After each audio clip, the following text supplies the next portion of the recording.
Good morning. Good morning. I just want to first say that I'm so thankful that Caleb has allowed me to do this sermon 15 minutes, so let's start the clock.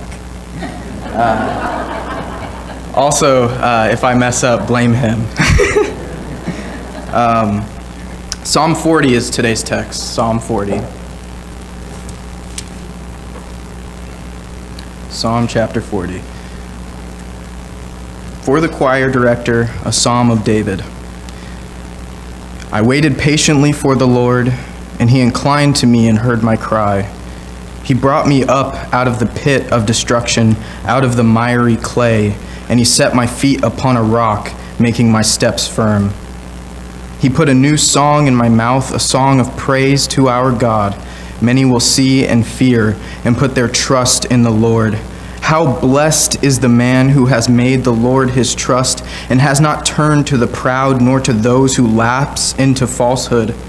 Many, O Lord my God, are the wonders which you have done, and your thoughts toward us. There is none to compare with you.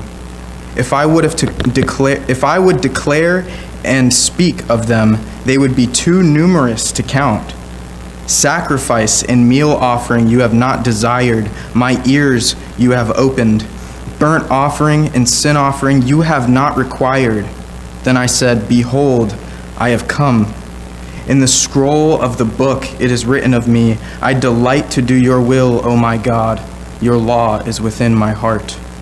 I have proclaimed glad tidings of righteousness in the great congregation. Behold, I will not restrain my lips. O Lord, you know I have not hidden your righteousness within my heart. I have spoken of your faithfulness and your salvation. I have not concealed your loving kindness and your truth from the great congregation. You, O Lord, will not withhold your compassion from me. Your loving kindness and your truth will continually preserve me, for evils beyond number have surrounded me. My iniquities have overtaken me, so that I am not even able to see. They are more numerous than the hairs of my head, and my heart has failed me. Be pleased, O Lord, to deliver me. Make haste, O Lord, to help me. Let those be ashamed and humiliated who seek after my life to destroy it. Let those be turned back and dishonored who delight in my hurt. Let those be appalled because of their shame who say to me, Aha, aha.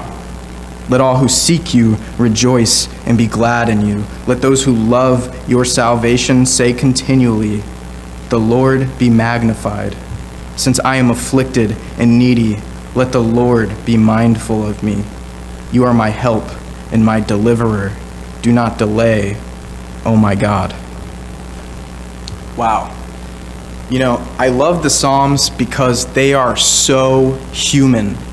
This is a human being pouring out his heart in poetry and in song to God. And it's interesting that the place where we get the most humanity is the same place where we learn the most about God.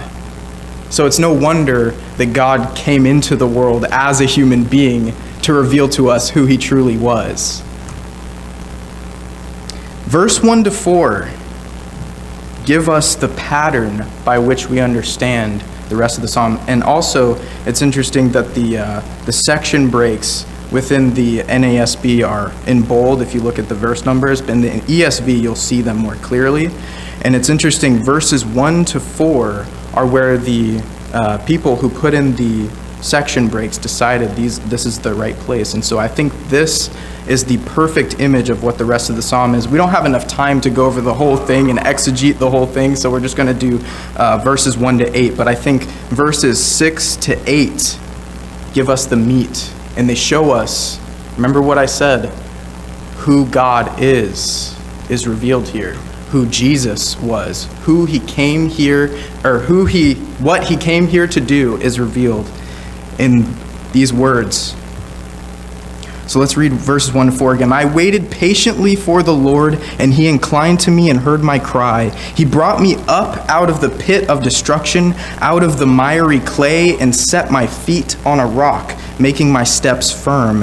He put a new song in my mouth, a song of praise to our God. Many will see and fear and will put their trust in the Lord. How blessed is the man who has made the Lord his trust and has not turned to the proud nor to those who lapse into falsehood. So David's talking about a situation in his life. Remember, there's a context to each of these passages. It's not just out of nowhere. He rolled back his eyes and started writing it on a scroll. No, there's a context to these passages. And that context, of course, is his exile from Israel because of King Saul. He's running. And he's saying, God, I waited patiently for you. And what did God do? He delivered him and set his feet on a rock. It's interesting, in the ESV it says miry bog, but in the NASB it says miry clay, and most translations do actually. But I think the message is the same. David's stuck in this clay. He can't get out. There's nothing he can do at all. There's no action in which David can take besides crying out and saying, God, save me. And God picks him up and puts him on a rock. What a image of who we are as Christians. We're stuck in our sin. We can't get out. The only thing we can do is cry out to God, and God takes us up and puts us on a rock. And who's that rock?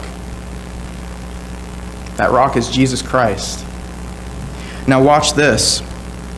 Why should we put our trust in God? Why should I trust in the God of Moses? Why not go to Baal? He'll make, my crops grow if I offer my children. Well, he says, how blessed is the man who makes the Lord his trust and has not turned to the proud, nor to those who lapse into falsehood. I love the way the NIV, I'm not a fan of the NIV, but I love the way it translates this. It says, to those who go after other gods. Because that's really what this is about. It's about we can't trust in anything else, not our own wisdom, not our own righteousness, not works we've done wrought with holy heart. We can only trust in God. We can only wait patiently and call on him, of course, patiently in obedience, as we'll see here soon. But we can only call on God, and God is the only one who can deliver us. That is why David says, you must turn to the Lord, because it's only him. And what's your proof, David? Why should I do that? Verse 5, many, O Lord my God, are the wonders which you have done, and your thoughts toward yourself, toward us. There is none who can compare with you. If I would declare and speak of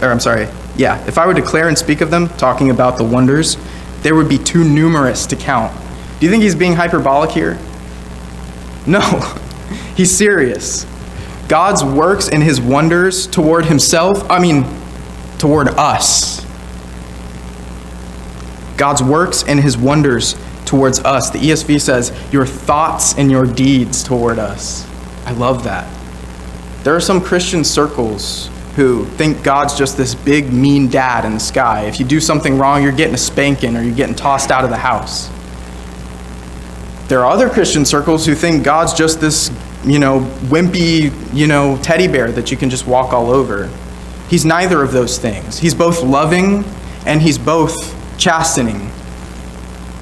But he's saying here, God, nobody can compare with you because you love us and because you're real, because you've worked in the world. You've actually done things. And then verse 6, now this is the meat. If you want to understand the New Testament, if you want to understand who Jesus is, listen in. Verse 6, sacrifice and meal offering you have not desired. What? Now, if you're a Hebrew reading this, you're going, whoa. My ears you have opened. Burnt offering and sin offering you have not required.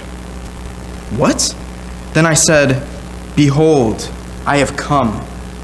In the scroll of the book it is written of me, David speaking of himself. I delight to do your will, O my God. Your law is within my heart. Now let's think about this for a moment. In David's context, everything in the Bible has a context. What is David talking about? Obviously, God delighted in the sacrifices of Israel, right? The incense were a pleasing aroma to God. It was their obedience that was pleasing to God, right? So it's not the sacrifice itself, it's the obedience in doing the sacrifice. It's listening to God. And David has a context. In the context, remember what happened to Saul. He stole the goods that he got. Or I'm sorry, he didn't steal it, but he was greedy and he kept the things that were devoted to destruction. It's interesting, in Joshua we're going over the same kind of thing. But in 1 Samuel 15:22, after he does that, what does Saul say to him? Remember, Samuel, Saul, David, all in the same context. Does the Lord delight in burnt offerings and sacrifices? 1 Samuel 15:22. Does the Lord delight in burnt offerings and sacrifices as much as in obedience to his voice? Behold, obedience is better than sacrifice, and attentiveness is better than the fat of rams. So why does David write, sacrifice and meal offering you have not desired? It's almost a direct quote of 1 Samuel 15:22. My ears you have opened. What does 1 Samuel 15:22 said?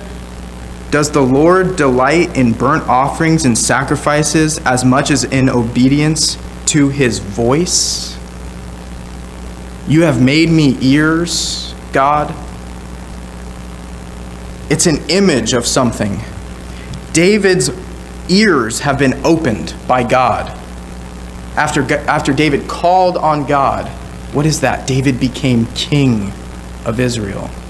This kid who God chose, not because he was strong and big, but because he was meek and humble. And God dug his ears. And in fact, the Hebrew author quotes this, and we'll go over that too. The Hebrew author quotes this, and he says, a body you have made for me in place of ears you have dug. That is so interesting.